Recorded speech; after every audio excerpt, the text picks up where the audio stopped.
এক হতে চলেছে সূর্য সোহাগ। সোহাগ মন্দিরে পুজো দিতে গিয়ে দেখে একজন বয়স্ক মহিলা ফুলের দোকান আছে।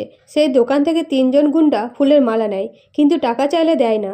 তার সোহাগ গুন্ডাগুলোর কাছে থেকে ফুলের মালা নিয়ে মহিলাটিকে ফেরত দেয়, কিন্তু গুন্ডাগুলো সোহাগের সাথে অসভ্যতামি করতে শুরু করে। তখন সূর্য এসে গুন্ডাগুলোর সাথে লড়াই করে, তবে একজন গুন্ডা সূর্যের দিকে বন্দুক তাক করলে সোহাগ বাঁচিয়ে নেয় সূর্যকে। কিন্তু গুন্ডাগুলো সূর্যকে ধাক্কা দিয়ে পালিয়ে গেলে সূর্য পায়ে ব্যথা পায়। তাও সোহাগের নামে মন্দিরে পুজো দিতে যায় এবং পুরোহিতকে বলে সোহাগের নামে পুজো দিতে। তখন সোহাগ বলে সূর্যের নামে পুজো দিতে। এই নিয়ে সূর্য সোহাগের মধ্যে ঝামেলা লেগে যায়। তখন পুরোহিত বলে, তোমরা তর্ক করো না, তোমাদের দুজনের নামেই পুজো দিয়ে দিচ্ছি। এরপরে পুজো সম্পূর্ণ হতেই সোহাগ বরফ জোগাড় করে নিয়ে এসে সূর্যের হাঁটুতে দেয়। সেই সময় ডিনা এসে বলে এতে হবে না, সূর্যকে ডাক্তারের কাছে নিয়ে যেতে হবে।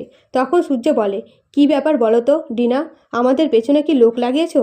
আমরা যেখানে যাচ্ছি তুমি ঠিক সেখানে পৌঁছে যাচ্ছ। তখন ডিনা বলে, সূর্য আমি তোমার ভালোই চাই। এই বলে সেখান থেকে চলে যায়।